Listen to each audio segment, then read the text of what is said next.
Olá, sejam bem-vindos ao episódio número 4 do Melhor Pai do Mundo.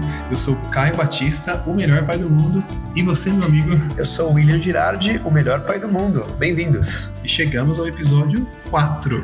4 e surpresos com a repercussão, né? Pessoas ouvindo o primeiro episódio, já ouvi os 3, eu tô na metade do segundo, como assim? Ou então assim, gostei daquela parte quando vocês falaram que... Então... Muito legal de ouvir também, né? Encontrei outro dia uma aluna, você vê.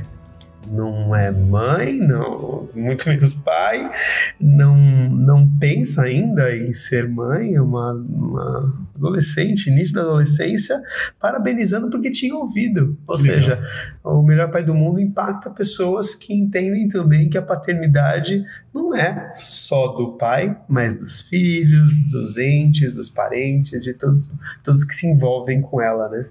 Muito legal. E além de poder deixar os comentários de vocês no Spotify, agora vocês podem entrar em contato com a gente através do contato@melhorpaidomundo.com. Olha que chique, né? A gente tá ficando cada vez mais chique. Cada vez mais. Então deixem lá suas dúvidas, sugestões, sugestões de pauta, por que não, de assuntos pra gente trazer aqui, né? Comentários sobre os temas que a gente vem conversando. Vou repetir para vocês, em contato@melhorpaidomundo.com. Sim, muito em breve esse domínio e nossas redes sociais estarão também no ar, tanto o site quanto as redes, estamos nos preparando para isso. Um passinho de cada vez. Exatamente. E a gente tem que lembrar também de agradecer os nossos parceiros, os nossos apoiadores. Agora no plural, hein? No plural, gente, temos Olha novidade. Bom, já comentamos na semana passada sobre o melhor estúdio de Pilates de Guarulhos, a Soul Pilates. E agora temos a honra de ter como parceiro aqui do nosso podcast a Experimento Intercâmbio, a melhor agência de intercâmbios de Guarulhos também. Então experiências internacionais aí, o Caio, que eu já disse para vocês, é um professor, um coordenador de idiomas, né? É o nosso coordenador de inglês lá no Colégio Carbonel. E agora trazendo pra gente aí mais um parceiro, a Experimento. Já agradecemos de antemão, muito obrigado pela parceria, Experimento. Esperamos que seja longeva, né? É isso aí. Para esta semana, eu gostaria de começar compartilhando uma experiência, porque eu fui a uma livraria comprar um presente para o meu amigo William Girardi. Sim. E fui atrás do que, William Girardi? Começamos a ler. Aliás, essa é uma novidade, né? Embora a gente fale sobre paternidade com muita propriedade, porque somos os melhores pais do mundo, Caio e eu agora estudaremos também sobre o tema e traremos muitos dos nossos estudos para cá. E o Caio foi buscar um livro, né, Caio? Fui atrás de um livro sobre paternidade, sobre pai, em uma livraria num shopping. Fui recepcionado por uma atendente e ela perguntou o que eu estava em busca, né? E eu disse que era um livro sobre pai, sobre paternidade.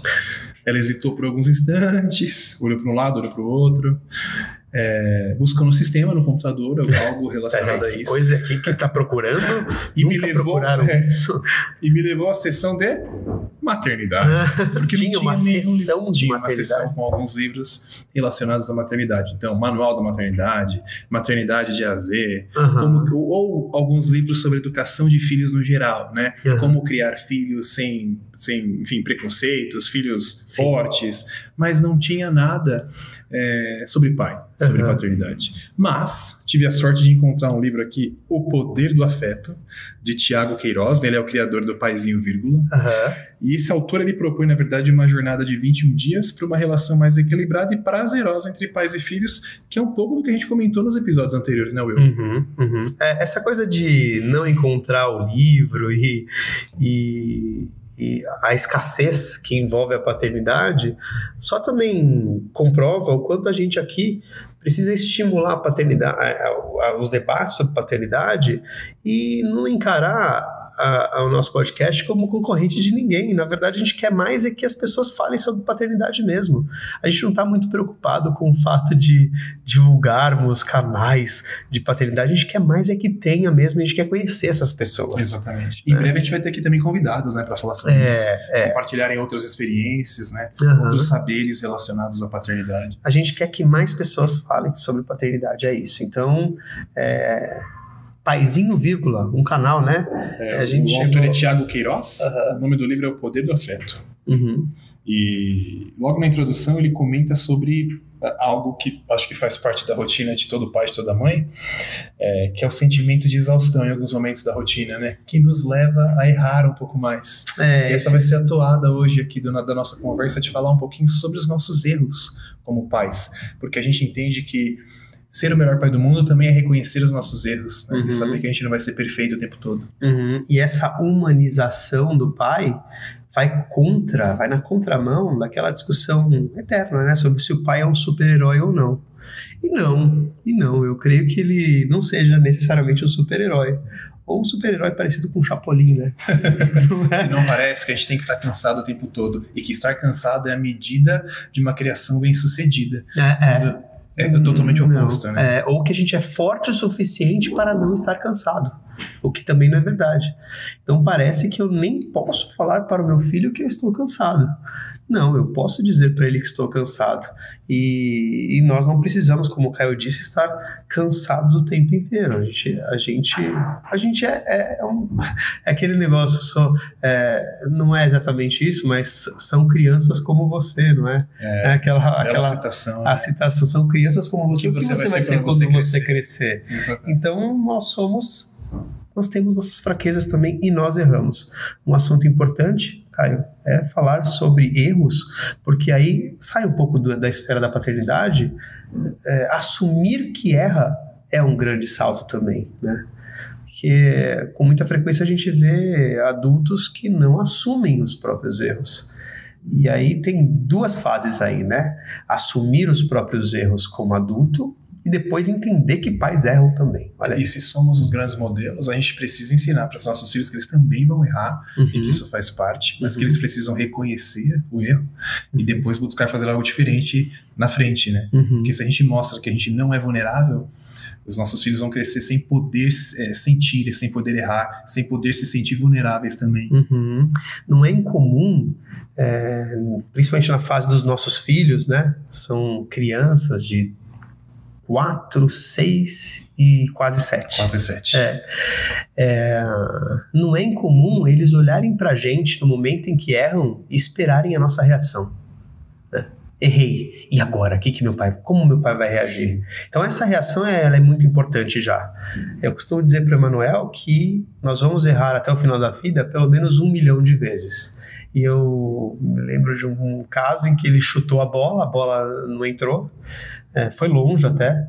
E eu falei, muito bem, filho, agora estamos a 999.999 erros do fim. Nós vamos errar, mas tudo isso. E aí ele entender que erra. Esquecer, às vezes ele se esquece de alguma coisa, se sente culpado por isso. Mas eu acho que essas frustrações, esses pequenos erros que fazem, né, a gente continuar crescendo e, enfim, aprendendo. O que eu mais achei interessante, por enquanto, assim, na primeira parte do livro, né, é que não é uma receita.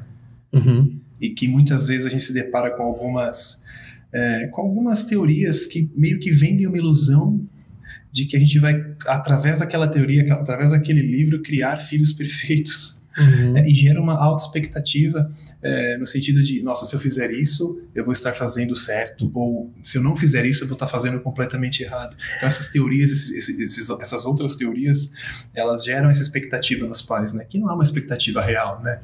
Existe uma coisa que acredito ser até um pouco gelatinosa hoje, assim, não é tão sólida, né? Nesse sentido que eu chamo de gelatinosa, que o que é opinião, o que é ciência e o que é essa coisa dessa coisa do todo mundo tá falando. Sim. Então eu repito isso também.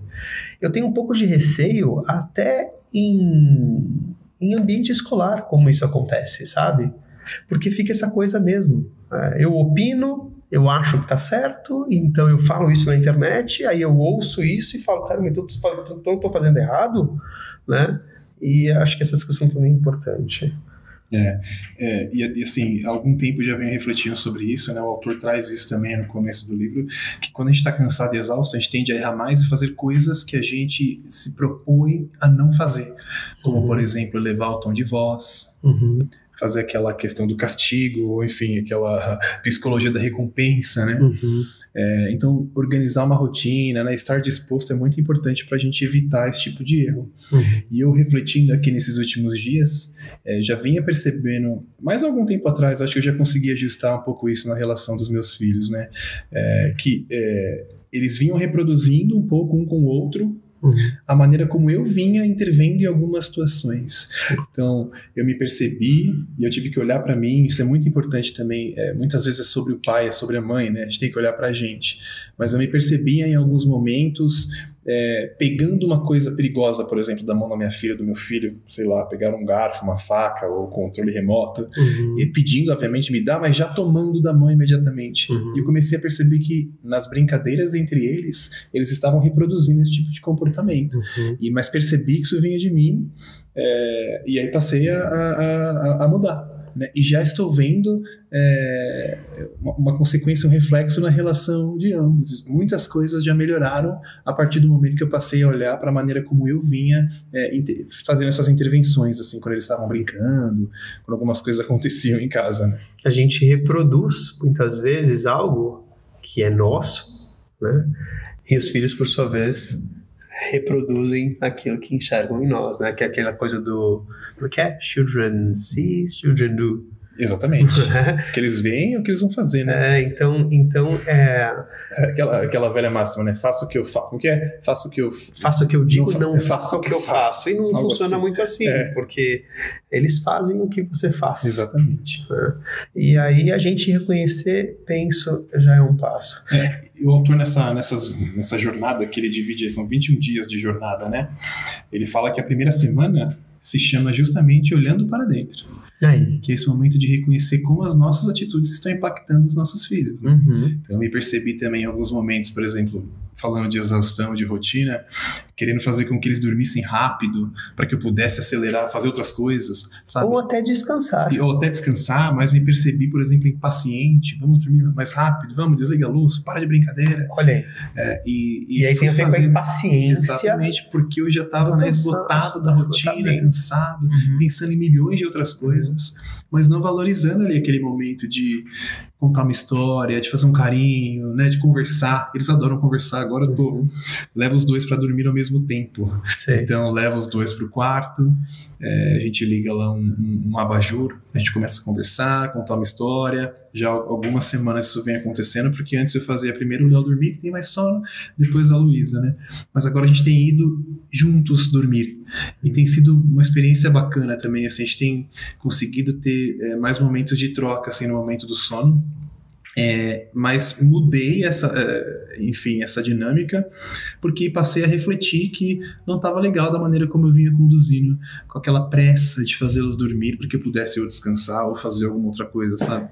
Sabe o que a gente tem que se permitir também, pensando também nisso que você falou? Me lembro, e vou citar lá de novo, da Priscila Kiomen me dizendo, a coordenadora da educação infantil do Colégio Carbonel, que foi coordenadora do meu filho enquanto na educação infantil, e eu me lembro dela dizendo o seguinte: haverá um momento em que tu vai conversar com seu filho falando, eu estou cansado. Exatamente. Então, talvez eu nem consiga contar a história. Talvez você não vá dormir agora e eu não vou conseguir fazer qualquer outra coisa, porque eu estou cansado. E quando isso acontece, e eu fiz isso logo após a orientação dela, a coisa é tão legal, porque o seu filho passa a jogar no seu time. Ô pai, quer que eu faça uma massagem aí? Porque ele não tem nada de mal em dizer. E veja, a gente atribui o cansaço ao erro, né? A gente atrela as duas coisas, e isso já é um erro. Porque cansaço não é um erro. Não é, cansaço é cansaço. Erro talvez. Exatamente. Erro talvez seja eu cometer erros a partir de estar cansado, que é o que o livro diz, a partir da impaciência gerada pelo cansaço e pelo esgotamento.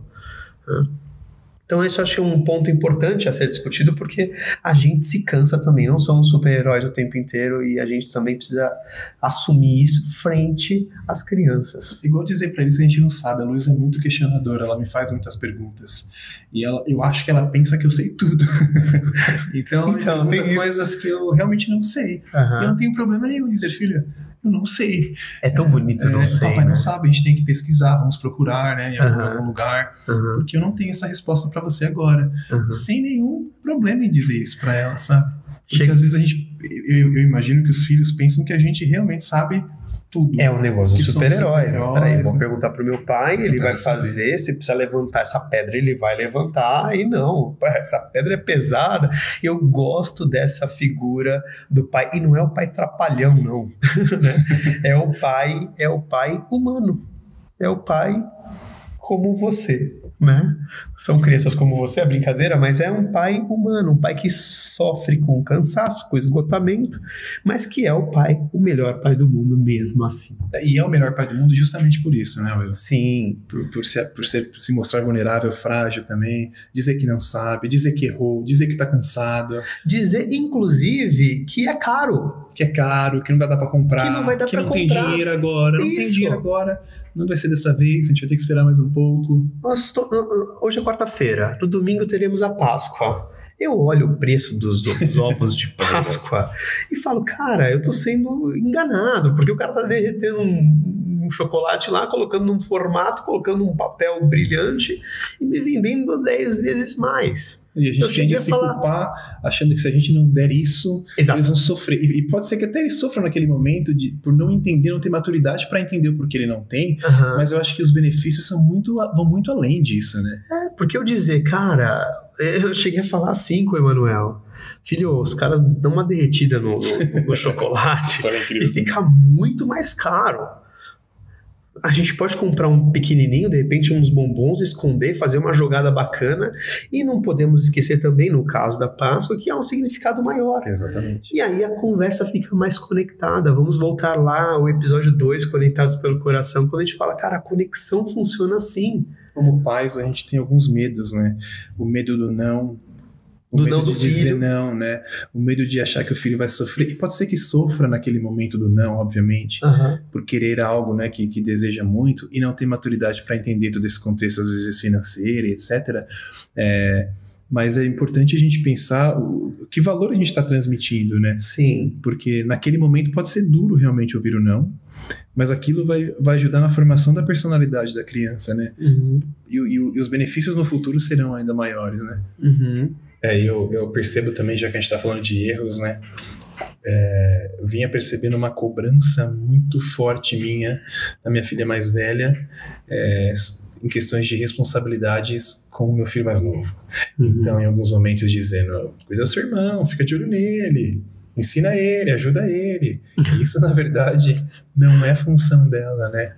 Eu acho que a Luísa, que é minha filha mais velha, ela tem um senso de responsabilidade, assim, até exacerbado, além da conta.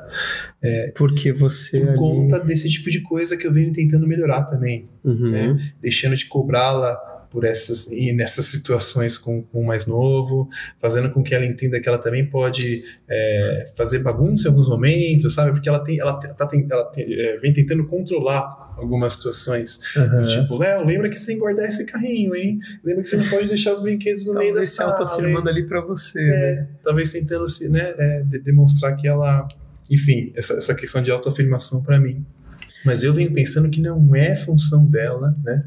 Não é responsabilidade dela. Obviamente que a gente quer que os irmãos tenham cuidado e afeto uns com os outros, mas eu tenho que tomar cuidado com isso também, né? Com essa cobrança descabida, desmedida em relação a algumas responsabilidades que não competem a uma criança. Claro. Há quem diga que o que a gente está fazendo também pode não ser erro. Então pode ser que alguém olhe para isso que você está fazendo e diga, nossa, mas o Caio não está errando. Mas o que a gente está discutindo aqui é sobre a nossa capacidade de se autoconhecer e avaliar se estamos errando ou não, assumindo alguns erros, que podem não ser erros, e tentando fazer com que as coisas melhorem, para que a gente seja melhores pais, mas principalmente porque a gente assume que erra. Acho que esse é o ponto, entende? A gente se autoconhecer com a premissa de que erramos. E essa é uma coisa que eu acho fundamental. Tirar a imagem de que o pai é um super-herói, de que não erra, E mais do que isso, se autoconhecendo, errando e assumindo o erro junto aos filhos. Acho que essa é uma boa dica desse a gente está ensinando os nossos episódio. Filhos também a reconhecerem os erros deles, né? A serem mais abertos em relação a isso e não se cobrarem tanto também, né? Eu acho que como pai eu me sinto às vezes me cobrando também demais para não errar. Em busca de algumas soluções ideais, enfim, que não existem, né? Não é incomum, hoje em dia, por conta talvez dessa pressão pelo não erro, não é? O Emanuel não querer, por exemplo, jogar tênis de mesa, porque pode perder. E perder... tem que fazer parte. É erro, muitas vezes. Não é perder, errar é errar. Essas duas coisas são muito próximas, né? Esses dois termos são muito próximos, mas eles são diferentes. E as crianças talvez precisam... As crianças não. Todo mundo. Nós precisamos entender que perder é uma coisa, se frustrar é uma coisa e errar é outra. Às vezes, perder é decorrente de um erro. E às vezes não, né? Às vezes é uma consequência de outros fatores. Se estou jogando tênis de mesa e jogo a bola para fora, eu estou cometendo um erro e perco. São duas coisas, né? E aí fica aquela coisa, caramba, eu sempre tenho que vencer. E não é assim. Num jogo de tênis de mesa, ninguém faz tantos sets a 0, né? Não, são tantos sets são tantos pontos versus tantos pontos. E não vale tudo, né? Tudo nada. Tudo nada, não é. As coisas não são assim. Não é. Nesse exato momento, o São Paulo está jogando, nosso time está 1-1. Ou seja, acertou uma vez, errou outra. Não errou. O adversário marcou, né? Então tem muito disso também. Perder diferente de errar, né? E passa muito pela nossa postura como pai, né? De demonstrar que o erro faz parte. Como a gente estava dizendo, a questão de dizer que está cansado, né? De dizer que errou, de chorar, de se mostrar vulnerável e frágil, para que a criança também entenda que ela não tem que ser forte o tempo todo, né? A gente também não tem que ser forte o tempo todo. E que a gente pode errar, e obviamente tem que reconhecer, refletir e mudar. E a criança ela percebe muito isso, né? A criança percebe que a gente muda algumas dinâmicas da rotina, a criança percebe que a gente muda a maneira de falar. O comportamento. Por que você tá assim? Por que você tá assim com essa cara? Com essa Por que você tá falando assim comigo agora nesse Você não precisa ter falado um pouquinho mais alto, não é? Vou tentar falar isso sem chorar. Não consigo. O Caio já viu, inclusive, uma vez que eu falei pra ele, eu não consegui. Mas teve um dia que meu filho pegava algo na geladeira e precisava tirar de uma garrafa, colocar em outra, era algo desse tipo. E já era noite e eu já estava esgotado, como diz o livro do Thiago Queiroz, O Poder do Afeto, né? Nós lemos aí o primeiro capítulo. Esgotado, então, eu queria que as coisas acontecessem de uma forma um pouco mais rápida, porque chegava a hora de eu descansar. Meu filho estava comigo ainda acordado e com muito mais energia que eu. Talvez ele estivesse com 35% de bateria e eu já estivesse com 2%, já avisando, tá? Terminando a bateria. E eu, como eu disse, precisava que as coisas acontecessem de uma forma um pouco mais rápida por conta desse esgotamento. Isso naturalmente, eu não precisava, mas eu sentia que precisava. E ele tentava fazer, porque ainda estava aprendendo, o movimento de tirar de uma garrafa e colocar em outra, de uma forma, a meu ver, muito lenta. Mas lenta porque é a primeira vez que ele estava fazendo, era a primeira vez que ele estava fazendo, horas, bolas. E eu, esgotado, não entendia aquilo. E ele lento aprendendo. E eu impaciente do outro lado. Talvez o Thiago Queiroz tenha que ouvir isso que eu tô falando, né? E aí, em algum momento eu acelerei as coisas. Tirei da mão dele a garrafa e fiz o que precisava fazer de forma muito rápida. Pra ganhar tempo, né? E que tempo é esse? Pra resolver meu esgotamento, por uma coisa absolutamente egoísta. Mas foi de uma forma brusca. Não agressiva, nada, mas uma forma rápida, incomum. Ele então olhou pra mim e virou o rosto. Virou o rosto porque choraria. A geladeira entreaberta ainda, ele sentado e eu, numa visão superior, em pé, ele sentadinho no chão E a gente costuma ficar de cuequinha em casa. Ele de cuequinha, eu de cueca. E ele estava de cueca ali, sentadinho no chão e quieto. E eu em pé, tendo feito o que eu precisava fazer, E aí ele ficou quieto, eu perguntei, tudo bem, Emanuel? Ele não respondeu. E eu vi a lágrima caindo no chão. E assim, por um ângulo que refletia exatamente a luz da minha sala. E a lágrima brilhou aos meus olhos e no mesmo momento eu chorei. Eu também chorei. E ali eu ajoelhei, porque ele estava sentado, abracei ele pelas costas e pedi desculpas quase que no ouvido dele, mostrando ali o quanto eu era frágil, cara, que eu precisava pedir desculpas para ele naquele momento. Eu nunca mais vou me esquecer dessa cena, nunca mais. Uma das cenas mais marcantes que eu já vivi com o Emanuel. E uma cena em que eu errava. Eu tô aqui falando, né, num podcast chamado O Melhor Pai do Mundo, dizendo que sou o melhor pai do mundo. Inclusive ele me disse isso hoje. E uma das maiores lições que eu já tive foi no momento em que eu errava, mesmo sendo o melhor pai do mundo. Eu não reconhecia a minha fraqueza naquele momento. Tratava meu filho como não deveria naquele momento. Ele sentia, chorava ali quieto. E eu tive ali como uma obrigação, né, de agradecê-lo por ser compreensivo também, para que aceitasse minhas desculpas pelo que tinha acontecido. Então, o erro faz parte, galera. Não tem muito isso. E a terceira vez que o William me conta essa história é a terceira vez que ele chora. Eu não consigo. Para vocês entenderem como isso é marcante, né? É marcante, uma lição. E a gente aprende com as crianças o tempo inteiro. E como ele é compreensivo, como ele entende. Então, dizer para ele que a gente erra é poderosíssimo, porque ele entende. A gente só tem que evitar fazer de novo, né? Que é o que a gente tanto fala pra eles. É isso. Porque a gente aprende. Ele entende, compreende, aceita as desculpas e cabe a gente aprender. Ou seja, são só as crianças que estão sendo criadas. No episódio 3 a gente falou sobre isso. Não, nós estamos sendo criados também como pais. A criação, o aprendizado acontece no decorrer da vida, cada qual na sua fase, mas crianças e adultos aprendem. Nós aprendemos o tempo inteiro, inclusive com os erros, né? E acho que essa é a mensagem, assim, desse episódio, né? Para que a gente olhe mais para dentro, para que a gente faça uma análise mesmo das nossas ações enquanto pais, a maneira como a gente vem lidando com o erro, aprendendo com os erros, ensinando isso para os nossos filhos, né? Para que eles também aprendam a lidar melhor com os erros. E a gente vai ficando por aqui nesse episódio 4, com certeza muito mais coisas para compartilhar, mas teremos novidades em breve, né, William? Muitas novidades. Eu fico feliz que todo final de episódio a gente tem algo a mais a dizer, né? Então, isso quer dizer que a gente já tem assuntos e muito mais a falar nos próximos episódios. Eu sempre acho que tem bons conteúdos para mais, e isso é muito bom, porque a gente pode retomar a cada episódio assuntos que a gente considera bastante importante e que faz com que a gente se torne cada dia mais os melhores pais do mundo, não é? Muito bem. Lembrem-se de entrar em contato conosco através do contato@melhorpaidomundo.com.